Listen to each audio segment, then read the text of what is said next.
menentang kezaliman, menentang rasuah, menentang penyalahgunaan kuasa, menentang sikap memperhambakan rakyat sendiri, memperbodohkan rakyat. Merdeka artinya bangkit rakyat, bangkit anak muda, mempertahankan hak mereka. Ini dia pendekar Madani. Dia membugar sejarah. Tidak ada sejarah bangsa yang megah tanpa sejarahnya. Tidak ada sejarah bangsa yang megah tanpa semangat kepahlawanan dan pendekarnya. Sebab itu, saya setuju dan mendukung gagasan pendekar Madani kerana ada kelainannya. Bangsa yang gagah itu bangsa yang kenal sejarah bangsanya. Bangsa yang gagah itu tahu kekuatan nenek moyangnya dan silsilah perjuangan. Dan silsilah perjuangan itu adalah perjuangan memerdeka rakyat dan negara.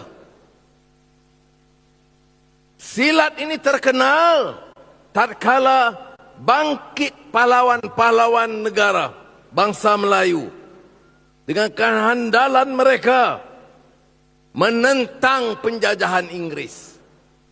Sebelum itu Belanda, sebelum itu Portugis. Jadi anak-anak harus ingat, yang dipakai ini bukan kain semata-mata, tetapi semangat yang harus tertanam di hati sanubari kita. Apa semangatnya? Bahwa ini warisan perjuangan bapak-bapak kita. Warisan perjuangan menentang penjajah yang mau merampas hak bangsa kita. Ini dia pendekar. Pendekar. Ya, jadi saya mau mula dengan itu.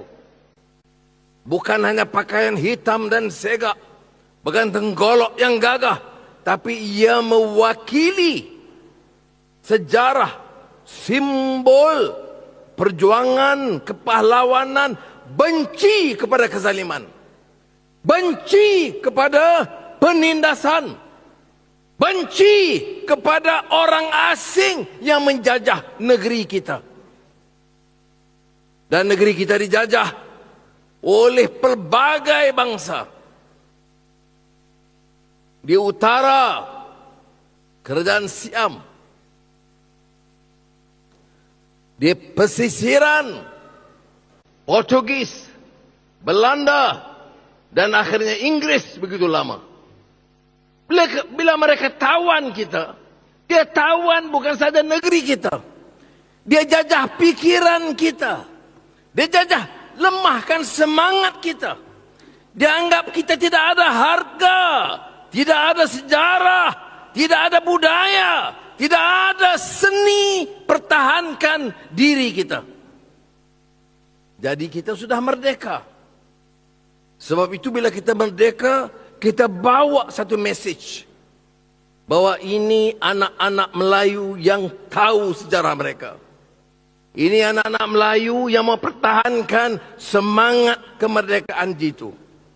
Semangat kemerdekaan itu bukan saja menentang penjajahan asing, menentang kezaliman, menentang rasuah, menentang penyalahgunaan kuasa, menentang sikap memperhambakan rakyat sendiri, memperbodohkan rakyat.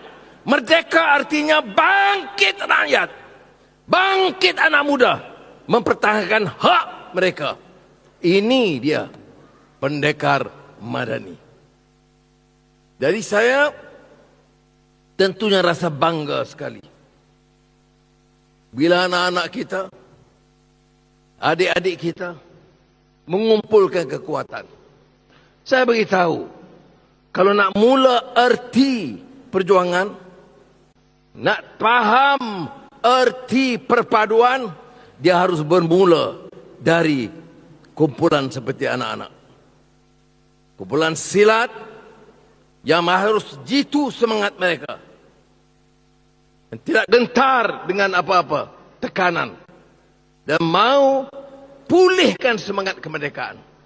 Sebab itulah anak-anak ini mesti ada disiplin. Apa bedanya?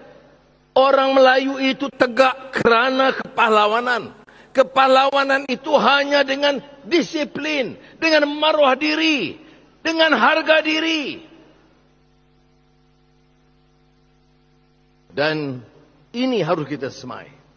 Bagi kita maruah harga diri itu pada akidah kita. Roh perjuangan Islam kita. Akhlak dan syakhsiyah Islamiyah, maknawiyah kita.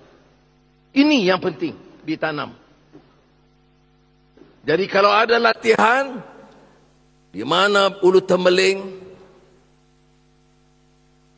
Cenoh, Raup, mana daerah sekalipun, semangat ini mesti ditanam. Ia bukan hanya latihan seni pertahankan diri biasa. Ia bawa roh perjuangan yang lama, yang mengorbankan darah, keringat dan air mata, mengorbankan nyawa. Mana mungkin merdeka kalau tidak nyawa terkorban? Mana mungkin kebebasan orang-orang Melayu kalau tidak rampasan berlaku, pemerkosaan berlaku? Ini semua dalam rentetan sejarah negara kita.